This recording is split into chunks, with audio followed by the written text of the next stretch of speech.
तो previous lecture में हम लोग मैट्रिक्स को लिखने का तरीका देखा है ना, उसकी कोटि को समझा और उसके कोटि के या उसके कोटि को निकालने के बाद उसके अवयव को निकालना सीखा, कितने अवयव होंगे किसी मैट्रिक्स में, और उसके अवयव के आधार पर हम ये डिफाइन करने लग गए कि उसके अवयव के आधार पर हम ये बताने लग गए कि उसमें कितने कोटि हो सकते हैं। ये भी बात किया था ना, जैसे 18 अवयव थे तो कितनी संभव कोटियां उसकी हो सकती हैं, 1 गुने 18 की हो सकती हैं, 18 गुने 1 की हो सकती हैं, 2 गुने 9 की हो सकती हैं, 9 गुने 2 की, ऐसा कर रहे थे, वो भी खत्म हो गया। अब आज हम लोगों का है मैट्रिक्स के प्रकार। वो 5 क्वेश्चन में आप लोगों को कुछ नहीं पूछना है ना एक्सरसाइज से, हेडिंग लगाइएगा बाबू, मैट्रिक्स के प्रकार, टाइप्स ऑफ मैट्रिक्स।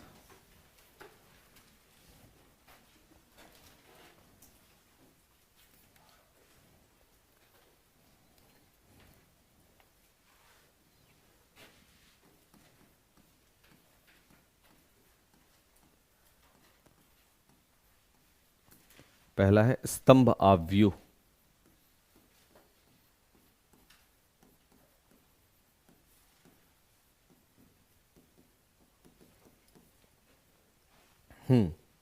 देखो टाइप्स है मैट्रिक्स का, कितने कितने प्रकार के मैट्रिक्स हो सकते हैं। तो उस मैट्रिक्स के टाइप्स में, उसके प्रकार में जो सबसे पहला टाइप निकल कर आया वो कौन सा है बाबू?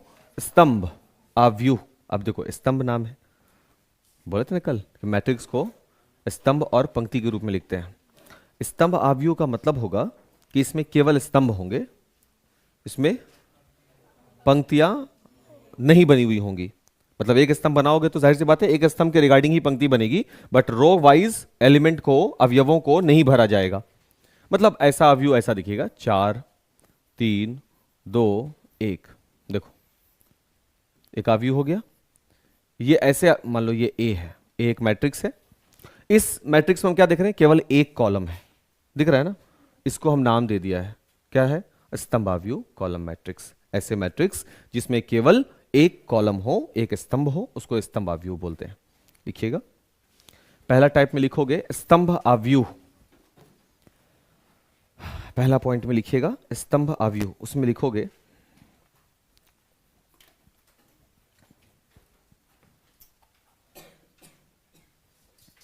स्तंभ आव्यूह, लिखोगे ये ऐसे आव्यूह होते हैं, स्तंभ आव्यूह में हम लिखवा रहे हैं ये ऐसे आव्यूह होते हैं,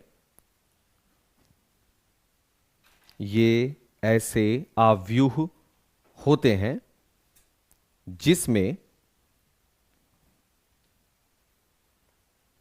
जिसमें केवल एक स्तंभ होता है, जिसमें केवल एक स्तंभ होता है,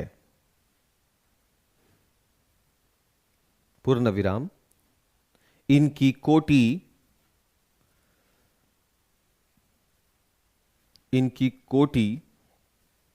हमेशा ही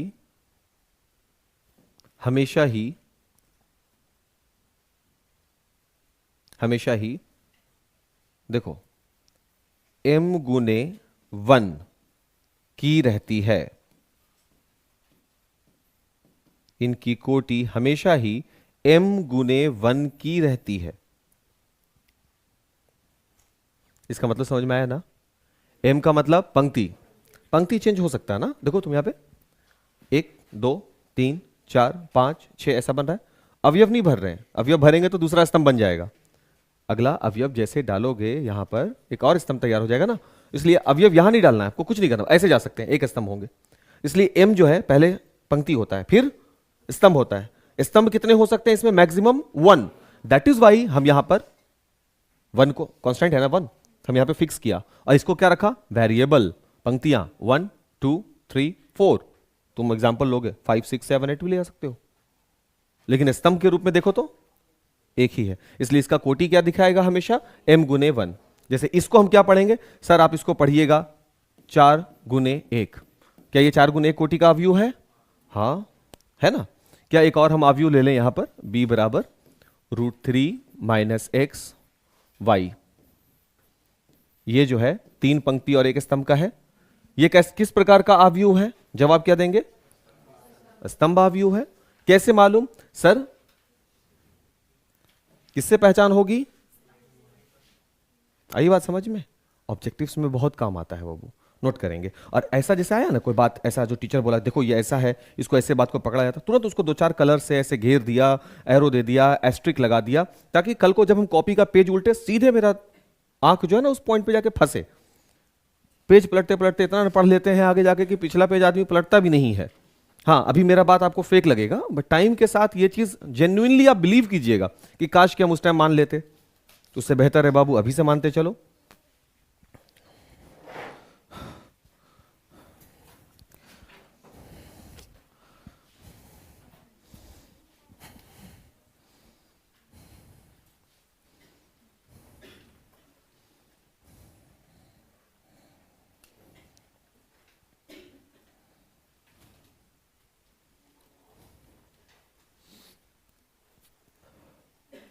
बाबू एग्जाम्पल नोट कर सकते हैं? एक एग्जाम्पल ए में है, एक एग्जाम्पल बी में है, सबको नोट करो। इसको लिख सकते हो, ऐसे एरो दे दो यहां पर अपनी कॉपी में, ऐसे लिखो कि इसी के आधार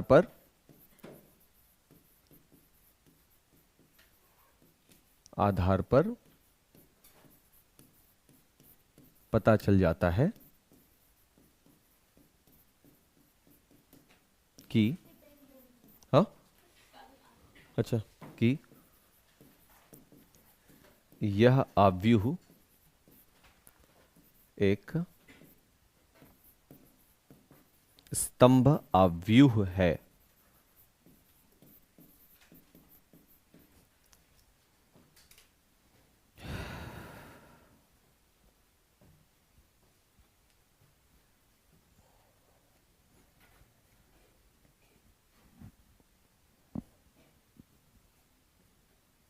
और लिखना बाबू, एक दो को अपने से बनाओ ना।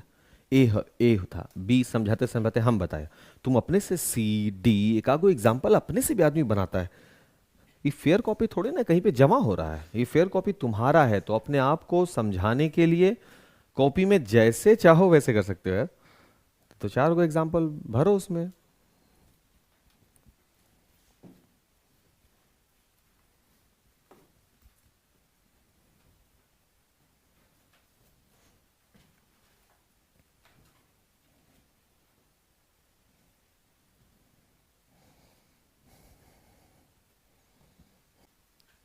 हो गया?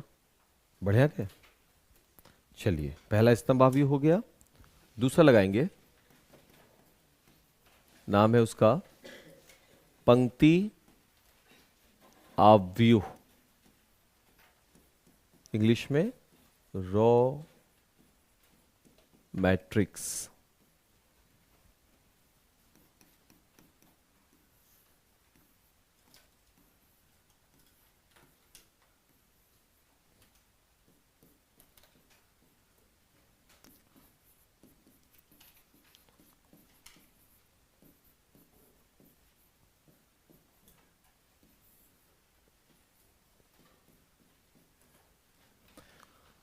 रो मैट्रिक्स, जिस तरह से कॉलम मैट्रिक्स में एक कॉलम था, वैसे ही रो मैट्रिक्स में एक रो होगा। कॉलम कितने भी हो सकते हैं, इसलिए इसमें इसका जो जनरल फॉर्म हमको इसकी कोटि का दिखेगा वो 1 इंटू एन का होगा, क्योंकि यहां पे वेरिएबल कौन है? N. As you can see यहां एन का वैल्यू 4 है, यहां एन का वैल्यू क्या हो गया? 3। ये वेरी किया ना, चेंज किया ना। बट यहां देखो तुम, पंक्ति का एक था, यहां भी एक है, यानी ये वाला वैल्यू जो है, ये वाला वैल्यू ये क्या रहता है? फिक्स। और इसी के आधार पे आप बता सकते हो कि दिया गया मैट्रिक्स पंक्ति आव्यूह रो मैट्रिक्स है या नहीं है। हालांकि तुमको ये देखने की जरूरत नहीं है, पढ़े लिखे हो यार, ये नहीं देख सकते एगो है पंक्ति। अगर एक पंक्ति पकड़ सकते हो तो हो गया, पंक्ति आव्यूह हो गया। लिखोगे, आ रहा बात समझ में ना? लिखोगे ये ऐसे आव्यूह होते हैं, ये ऐसे आव्यूह होते हैं, आव्यूह होते हैं जिसमें केवल एक पंक्ति होती है, जिसमें केवल एक पंक्ति होती है। एक पंक्ति होती है, पूर्ण विराम, इसकी कोटि यहां बाबू 1 × n की होती है, 1 × n की होती है। अब एग्जाम्पल के रूप में बाबू सामने में भी है, जैसे हम किए हैं, तुमको और सहूलियत लगे जैसे करने का तुम वैसे करो, बट लिख लो सही से।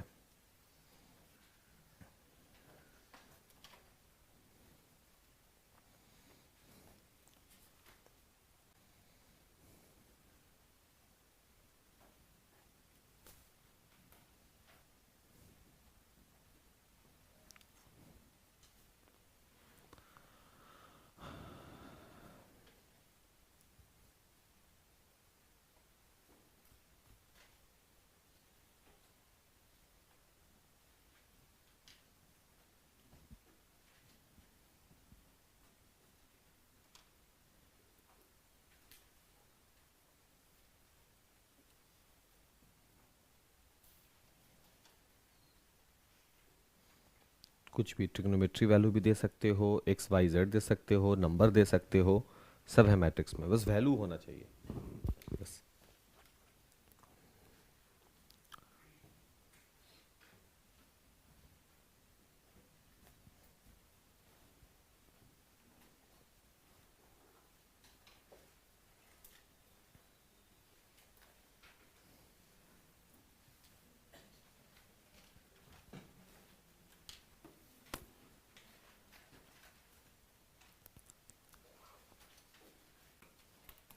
तीसरा लिखो बाबू, वर्ग आव्यूह, वर्ग आव्यूह, ये तीसरा होगा।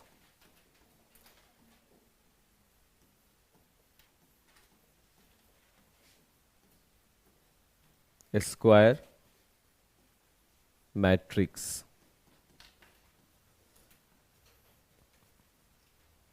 वर्ग आव्यूह स्क्वायर मैट्रिक्स, मतलब इस तरह के जो मैट्रिक्स होंगे ना वो एक स्क्वायर को फॉर्म करेंगे। देखने में ऐसा लगेगा ना जैसे कि स्क्वायर बन गया हो, वर्ग बन गया हो। और वर्ग का क्या विशेषता होता है? लंबाई और चौड़ाई क्या होती है उसकी? बराबर होती है। एक ऐसा आव्यूह जिसमें लंबाई और चौड़ाई बराबर हो, उसके लिए ये जरूरी है कि पंक्ति की संख्या और स्तंभ की संख्या भी बराबर हो जाए, तभी ना ये बात पॉसिबल होगा भाई। जैसे 1 2 3 4, ये जो एक आव्यूह बना, इसके 2 पंक्ति है, 2 स्तंभ है, 2 × 2 है। अब इस आव्यूह को तुम ध्यान से देखो, अगर इसको 2 इकाई बोलो तो ये भी तो 2 इकाई ही हुआ, तो लंबाई और चौड़ाई इसकी क्या हो गई? समान हो गई, तो ये हो गया वर्ग आव्यूह। मतलब याद रखने के लिए आपको वर्ड पे नहीं जाना है, अपना थोड़ा सा कॉन्सेप्ट को फिल्टर करो। पहला कौन सा आव्यूह बात हुआ? स्तंभ आव्यूह, विच मीन्स जिस पर मेरा फोकस क्या है? स्तंभ पर, यूनिक होगा वो, इकलौता होगा। वैसे ही पंक्ति आव्यूह हो गया, तो ये डबल नहीं होगा, जैसे स्तंभ आव्यूह अकेला वाला था वैसे ही पंक्ति आव्यूह भी अकेला वाला होगा। तो बात हमको इतना ही ध्यान रखना है कि एक पंक्ति है, पंक्ति आव्यूह, तो एक स्तंभ है तो स्तंभ आव्यूह। तीसरा वाला हो गया वर्ग आव्यूह, जिसमें पंक्तियों की संख्या और स्तंभों की संख्या आपस में बराबर हो। क्या ये बराबर नहीं है? ये है 3 × 3, बी बराबर है ना बाबू? तो अब इसको जनरल फॉर्म में हम क्या ऐसे नहीं बोल सकते कि ये m × n का रूप होता है, जहां m और n आपस में बराबर होते हैं, जहां m और n आपस में बराबर होते हैं। कुछ जगहों पर बाबू इसको m × m भी लिख देता है। m × m कोटि के आव्यूह को क्या कहते हैं, और 4 गो आव्यूह का नाम दे देगा। तो आपका ध्यान होना चाहिए कि m × m का मतलब 2 × 2, 3 × 3, अगर m बराबर 10 मान ले तो 10 × 10, तो ये तो वर्ग आव्यूह का बात कर दिया ना, ऐसे 3 हुआ। चलिए चौथा लगाएंगे, ये कौन हो गया? विकर्ण आव्यूह।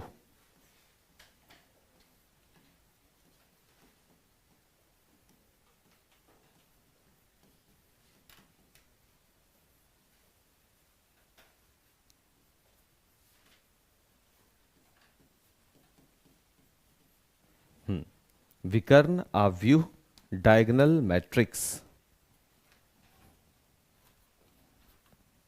विकर्णावयव डायगोनल मैट्रिक्स।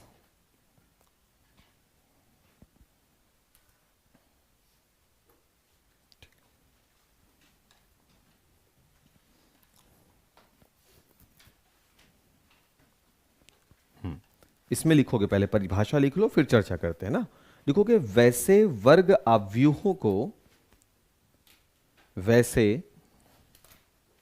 वैसे वर्ग अवयवों को, वैसे वर्ग अवयवों को विकर्ण अवयव कहते हैं। विकर्ण अवयव कहते हैं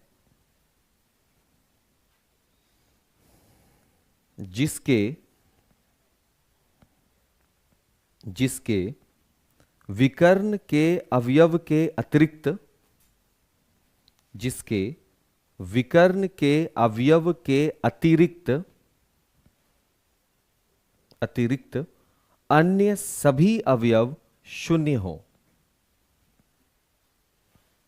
जिसके विकर्ण के अवयव के अतिरिक्त अन्य सभी अवयव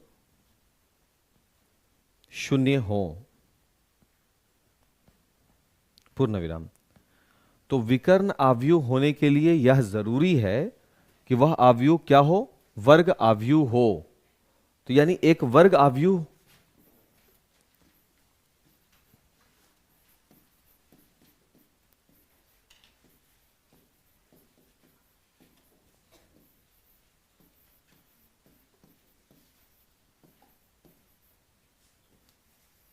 ये वर्ग अवयव हो गया बाबू। ए बराबर 3 गुने 3 का, सही है ना। विकर्ण अवयव हम इसको बना रहे हैं, ध्यान दो। सबसे पहला चीज क्या है, इसको क्या होना है? वर्ग होना है। अब दूसरा चीज, इसमें शेष अवयव क्या करना होगा? इसका 0।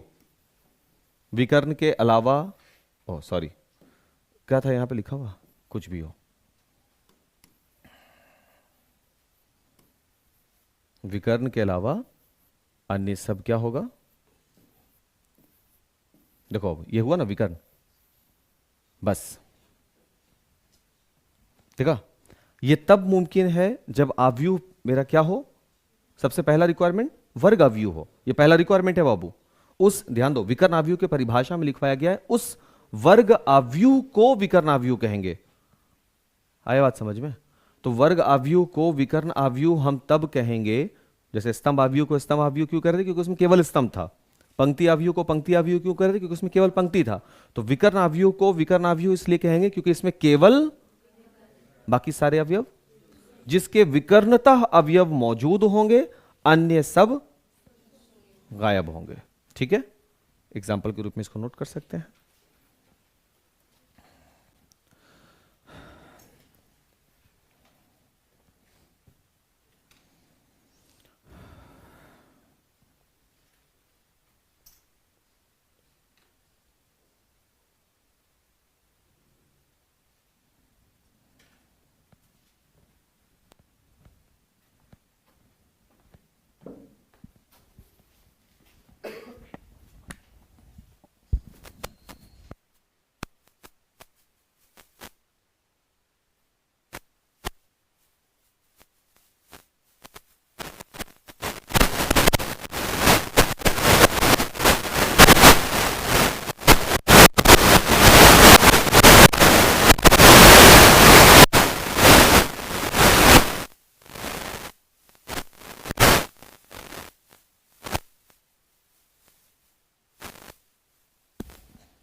ऐसा हिलता डोलता हाथ से बना रहे हो यार, देखो तो।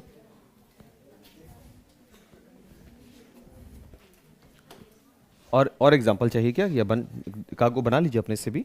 तुम लोग रुक कहे जाते हो बाबू? एकागो और अपने से एग्जांपल लो ना, माइनस का वैल्यू लेकर के, ट्रिग्नोमेट्रिक वैल्यू लेकर के एकागो अपने से बना लिया करो।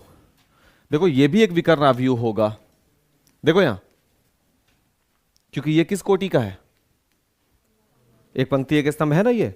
ध्यान दो, इसमें एक पंक्ति एक स्तंभ है। तो सबसे पहला बात क्या हुआ कि सर ये वर्गावयव तो है, विकर्ण होने के लिए विकर्ण होना चाहिए, बाकी सारे अवयव शून्य होना चाहिए। देखो यहां पे विकर्ण है इसके पास, यस, बाकी अवयव है ही नहीं इसके पास, इसलिए ऐसा भी अगर है तो हम उसको कैसा अवयव मानेंगे? विकर्ण अवयव मानेंगे। ठीक, हाँ, तो इसको एग्जाम्पल में इसको भी नोट करो।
अगला लगाएंगे अदिश अवयव, स्केलर मैट्रिक्स।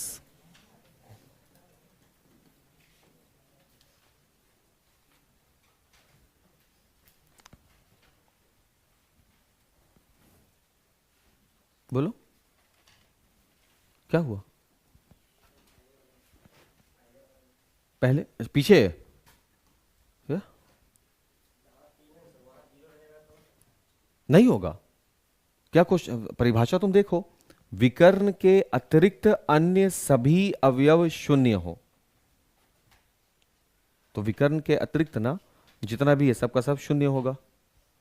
ठीक, हाँ हाँ, दो विकर्ण मतलब इधर से और इधर से ना, हाँ हो सकता है, क्यों नहीं हो सकता?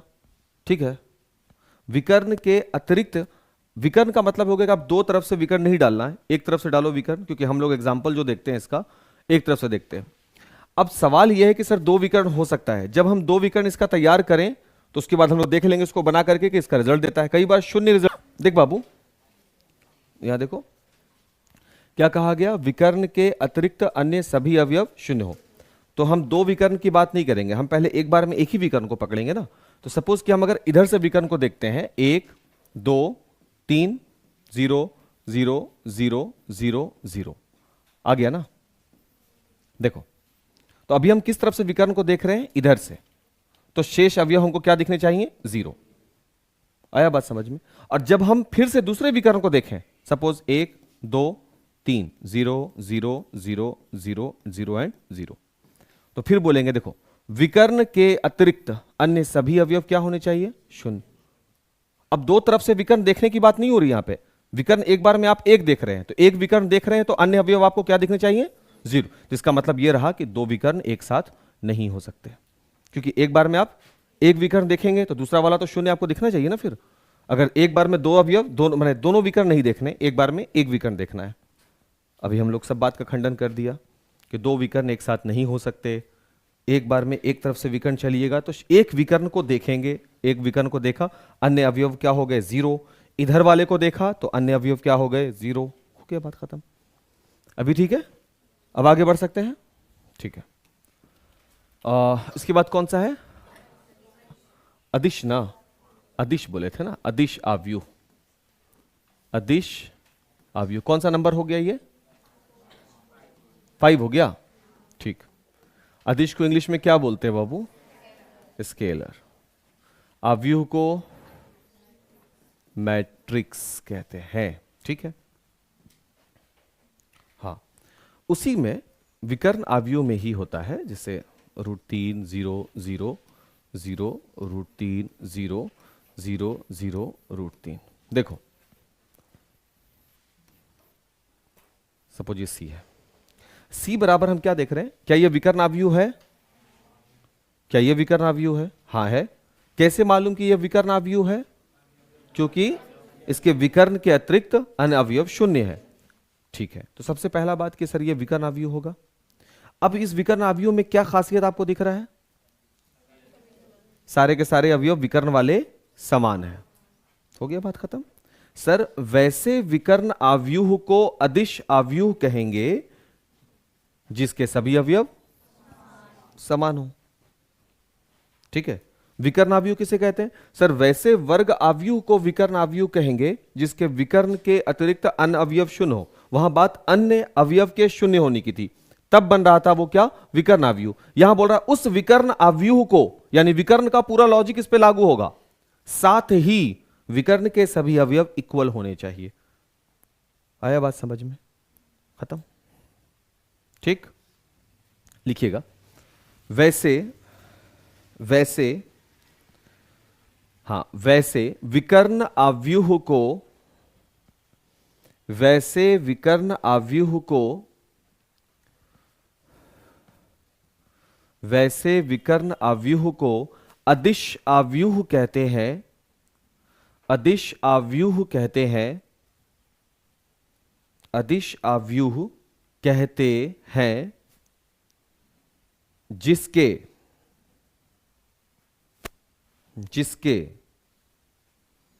सभी अवयव समान हों, जिसके सभी अवयव समान हों। पूर्ण विराम। अब यहां पे ये बोलने की आपको जरूरत नहीं है जिसके विकर्ण के सभी अवयव समान हो, तो विकर्ण के तो खाली अवयव बचेंगे, क्योंकि आप पहले क्या बोल दिए? वैसे विकर्ण आव्यूह को, तो विकर्ण आव्यूह में बाकी अवयव तो जीरो होते ही है, सिर्फ विकर्ण ही ना होंगे। तो एक ही बात को दो दो तीन तीन बार नहीं लिखा जाता, इसलिए ना हम क्या लिखवाया? वैसे विकर्ण आव्यूह को अदिश आव्यूह कहेंगे। तो विकर्ण आव्यूह है तो विकर्ण के ही केवल अवयव होंगे, और उसके अवयव कैसे होंगे? समान होंगे, यानी सारे के सारे क्रॉस वाले वैल्यू समान होंगे। चलो इसका एक दो एग्जांपल मेंशन कर लो।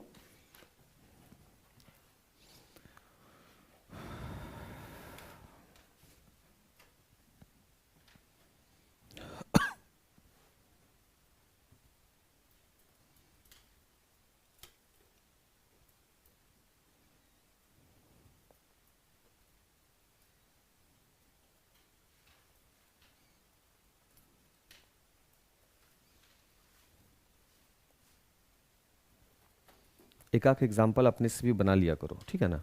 कुछ भी ऐसे वैल्यू रख करके एक आख एग्जाम्पल अपने से मेंशन कर लो। उसी के नहीं तो अब कल ऑफ करेंगे ना क्लास, सोएंगे आराम से। टैबलेट खाते खाते टेस्ट खत्म हो गया।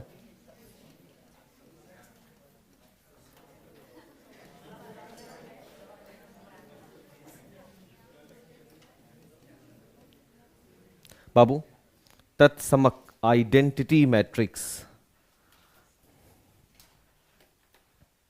पता है पूरे गणित में आइडेंटिटी वैल्यू किसको कहा जाता है? क्लास 8 में पढ़ने का है। एक वह संख्या जिसको किसी से गुना करें और वैल्यू वही आ जाए। कौन है वो? एक। 8 को 1 से गुना करो, वैल्यू 8 आएगा। 7 को 1 से गुना करो, 7 आएगा। उसी तरीके से मैट्रिक्स में भी आइडेंटिटी मैट्रिक्स 1 को माना जाता है। बस मैट्रिक्स में हम लोग किस रूप में लिखते हैं?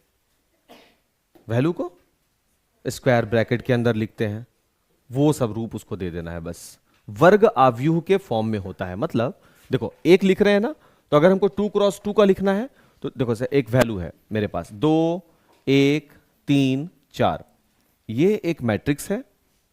कितने का बाबू? 2 क्रॉस 2 का। अब इस मैट्रिक्स को गुना करना है 1 से, क्योंकि तभी हमको यही वैल्यू वापस से मिलेगा। वो 1 जो अगर आप लिखना चाहते हो तो आप ऐसे लिखोगे 1, 0, 0, 1। ठीक है? दिख रहा है? नहीं समझ में आएगा? अगर ये दोनों गुना होगा, गुना होगा क्या जानते हो? वैल्यू क्या मिलेगा? वापस से यही वाला। इसलिए इसको किस नाम से पुकारा जाता है? Identity matrix. फिर से यहां देखो -3, 2, 1, 4, 2, 3, 2, 1, 4, ये कितना का हो गया बाबू? 3 क्रॉस 3 का। तो इसका गुना जब करोगे ना 1 से, यानी इसके आइडेंटिटी से, तो होगा 1, 0, 0, 0, 1, 0, 0, 0, 1। ये भी कितना हो गया? 3 क्रॉस 3। गुना करेंगे, गुना करने के बाद कौन वैल्यू मिलेगा? हाँ, क्वेश्चन मार्क। आपको कैसे मालूम? बिल्कुल नहीं मालूम। तुम सीखो, तुम मैट्रिक्स का गुना सीखोगे, तुम गुना करो, तुम इस बात को सही और गलत साबित करो। हम तो किताबी भाषा बोल रहे हैं या प्रीवियस बैचेस को पढ़ाएं उसके आधार पे बोला। तुम पढ़ो, तुम अपने से देखोगे कि क्या ऐसा होता है या नहीं होता। ठीक, अभी नहीं, अभी नहीं। तो देखो अब इसका परिभाषा क्या बनाएंगे। तत्समक आव्यूह किसे कहते हैं? पहली बात, इसको वर्ग आव्यूह होना होगा बाबू। दूसरी बात, इसको विकर्ण आव्यूह होना होगा, है ना, जिसके विकर्ण के सारे अवयव को क्या होना होगा? सिर्फ एक, समान नहीं। समान बोल देंगे तब तो दो भी हो सकता है, तीन भी हो सकता है, वो तो ये वाला हो गया, ये हो गया ना बाबू। सिर्फ समान नहीं, फिक्स, एक फिक्स हो गया ना। उसके विकर्ण के अवयव को एक, सिंगल, वन होना होगा। ठीक है, मतलब ये ऐसे विकर्ण अवयव होंगे जिसके विकर्ण के अवयव एक, वन होंगे। उस वन को एक होंगे जब लिखा जाएगा तो एक लिख करके ऐसे कोट में डालना है कि ये एक होंगे। ठीक, ऐसा ना हो कि आप उसमें लिख दे हिंदी में एक होंगे तो सारे विकर्ण के अवयव एक हो गए। एक मिनट बाबू होल्ड कीजिएगा। देखोगे वैसे विकर्ण आव्यूह, वैसे विकर्ण आव्यूह, वैसे विकर्ण आव्यूह जिसके जिसके विकर्ण के सभी अवयव, जिसके विकर्ण के सभी अवयव ये वाला एक हो, ये वाला एक बाबू ऐसे सिंगल कोट में, विकर्ण के अवयव एक हो, उन्हें तत्समक आव्यूह कहते हैं। हटा बाबू, कितना हो गया? 5 हो गया ना, 6 हो गया।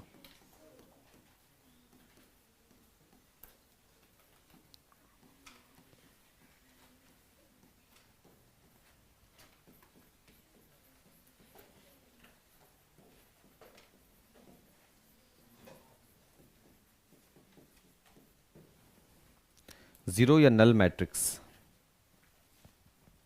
शून्य आव्यूह।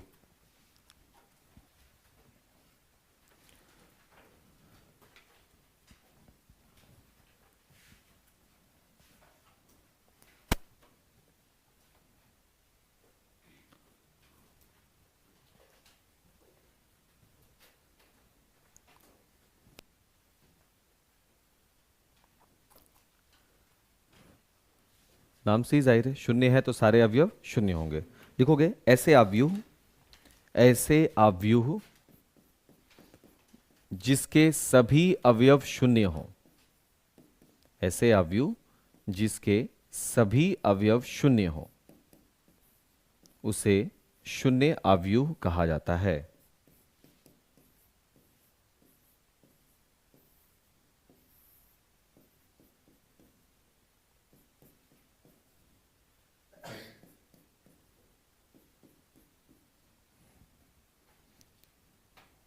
चार एग्जाम्पल हम ही रख दिया सामने में।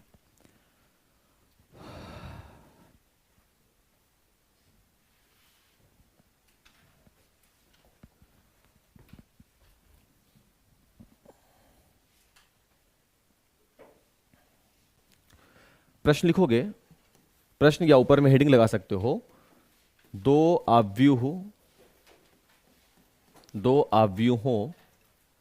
के समान होने का परिचायक, समान होने का परिचायक।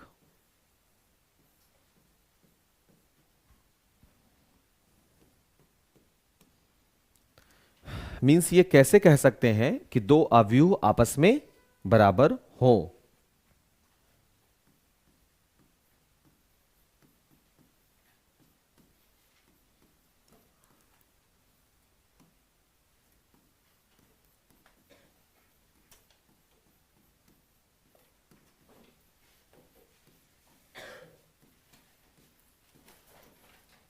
बाबू आराम से।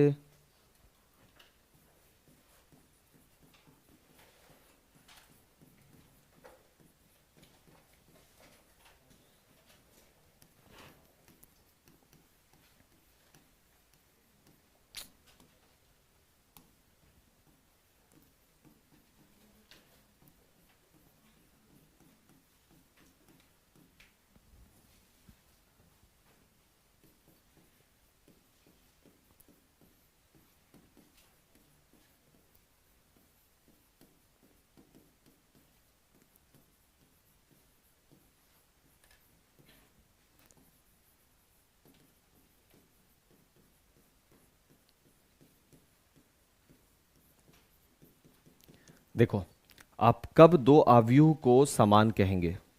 तो जवाब क्या दिया जा रहा है कि आप दो आव्यूह को तब समान कहेंगे जब उनकी कोटियां आपस में बराबर हो। ये पहला पैमाना होगा, बट ये आखिर पैमाना नहीं है। कोटि तो दो अवयव किसी का भी समान हो सकता है। दूसरा पैमाना क्या है? उनके संगत अवयव भी आपस में समान हो। अवयव किसे कहते हैं? अवयव के वैल्यू को, है ना। किसी अवयव के वैल्यू को उसका अवयव कहा जाता है। अब दो अवयव की कोटि समान हो। अब जैसे मेरे पास एक अवयव दिया हुआ है 2 1 3 2, ये अवयव 2 क्रॉस 2 का है बाबू, है ना। और दूसरा अवयव दिया हुआ है 3 1 6 -5, इसकी कोटि कितनी दी हुई है? 2 क्रॉस 2। तो अगर हम सिर्फ इतने ही पर बोल दें कि ये भी 2 क्रॉस 2 का, ये भी 2 क्रॉस 2 का, कोटि समान है, तो अवयव समान होगा। क्या ये समान हुए? नहीं हुए ना। इनके संगत अवयव, संगत अवयव का मतलब ये 2 तो ये समान होना चाहिए, ये वाला 2 इसके समान होना चाहिए, ये वाला 3 इसके समान, और ये वाला 1 इसके समान होना चाहिए। ये पैमाना है इसका। अब इस लॉजिक को, पहले ये वाला बात समझ में आया?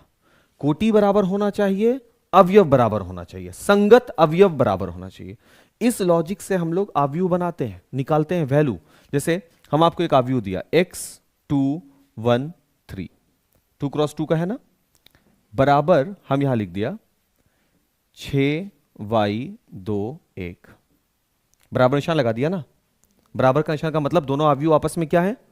बराबर है। तो बोलता find the value of y और x। तो हां, अगर दो अवयव आपस में बराबर हैं, यहां देखो, दो अवयव की कोटियां और संगत अवयव बराबर हैं तो अवयव समान होंगे। और यहां पहले ही बोल दिया कि अवयव क्या है? समान है, बराबर है, तो इनकी कोटि भी बराबर होगी और इनके अवयव भी बराबर होंगे। जैसे थ्योरम वगैरह पढ़ते थे ना, पहले थ्योरम सीधा होता था, फिर उसको उल्टा देखने के लिए बोलता था, पाइथागोरस थ्योरम। किसी समकोण त्रिभुज में एक बड़ी भुजा का वर्ग जो होता है वो अन्य दो छोटी भुजाओं के वर्गों के योग के बराबर होता है।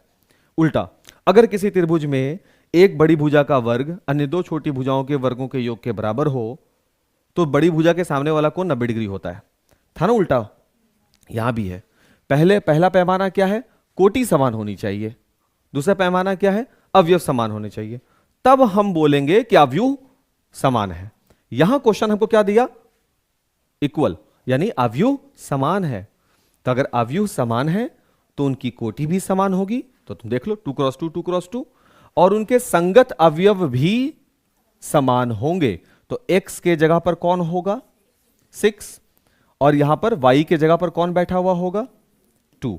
तो इट इज ऑब्वियस कि ये 1 और 2 भी आपस में बराबर है और 3 और 1 भी आपस में बराबर है। टीचर के द्वारा एग्जाम्पल जो दिया गया वो गलत है, बाकी कंटेंट यही है। बात समझ में आ रहा है? संगत अवयव और कोटि समान, अवयव समान। अगर अवयव समान तो कोटि और अवयव भी समान। ये वाला बात पहले नोट कीजिए, फिर इस पर हम आपको एग्जांपल देते हैं। नोट करो बाबू, पहले लिख लियो क्या? लिख लो जल्दी से, रोना नहीं।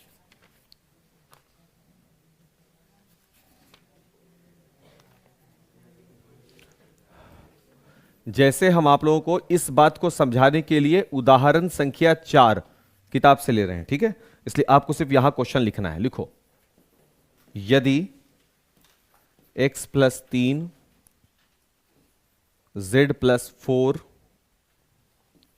2y - 7 - 6 b - 3 a - 1 -21 0 and 0, ये तो मैट्रिक्स हो गया, इज इक्वल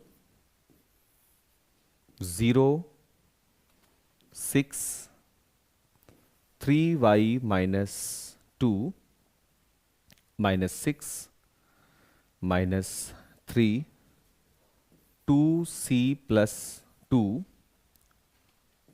2b + 4 -21 and 0।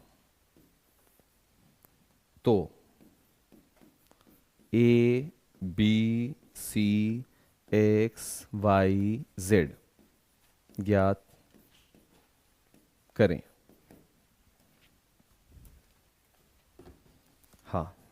देखो क्वेश्चन को ध्यान से, इसको ऊपर करते हैं थोड़ा, लिख लिए बाबू, इसको लिख लिए हो, ठीक।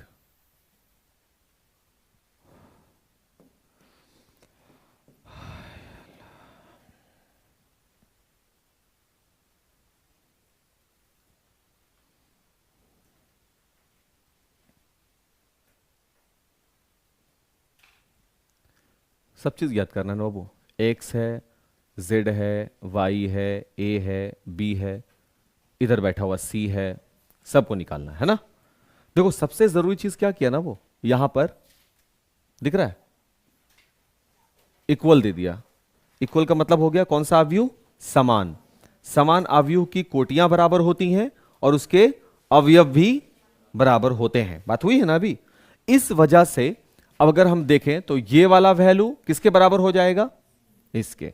देखो ध्यान से, क्योंकि अवयव क्या है भाई, समान है, इक्वल है ना, क्योंकि अवयव समान है, इसलिए x प्लस 3 किसके बराबर हो जाएगा, 0 के। यहां से x निकल जाएगा, है ना, या एक काम खत्म। दूसरा z प्लस 4 दिख रहा है, किसके बराबर होगा, z प्लस 4 बराबर होगा 6 के, तो यहां से z का मान निकल जाएगा, फिर या करके, या मतलब आपको कॉपी में सीधे चलते रहना, इधर नहीं लिखना है।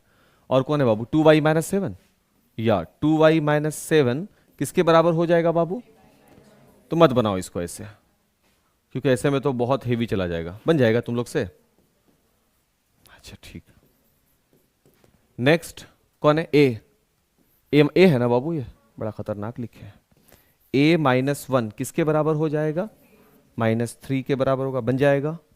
फिर या करके नेक्स्ट कौन है बाबू, b का यूज नहीं किया ना, तो b माइनस 3 किसके बराबर हो जाएगा, 2b प्लस 4 के।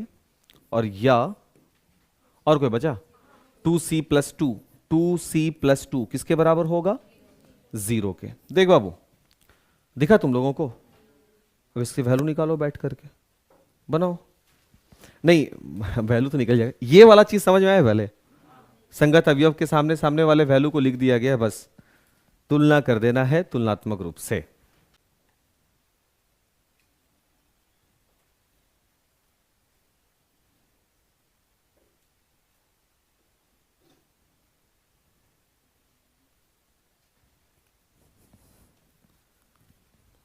अभी मैथ नहीं आ रहा है बउआ वाला, हो गया ना बाबू।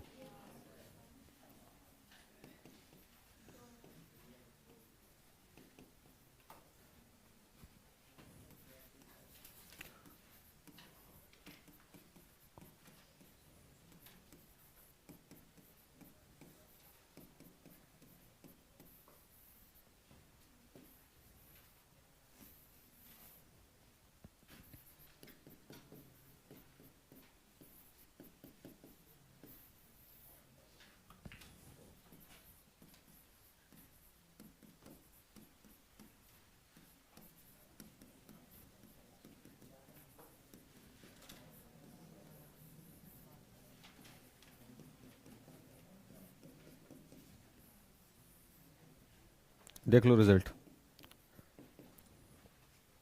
x बराबर -3, y बराबर -5, z बराबर 2, a बराबर -2, b बराबर -7 और c बराबर -11। बस वही चेक कर रहे थे कि तुम लोग सुन रहे हो कि नहीं। ठीक आया है। अब आप लोग बाकी का 5 क्वेश्चन घर से बनाइए, कल आना है क्लास।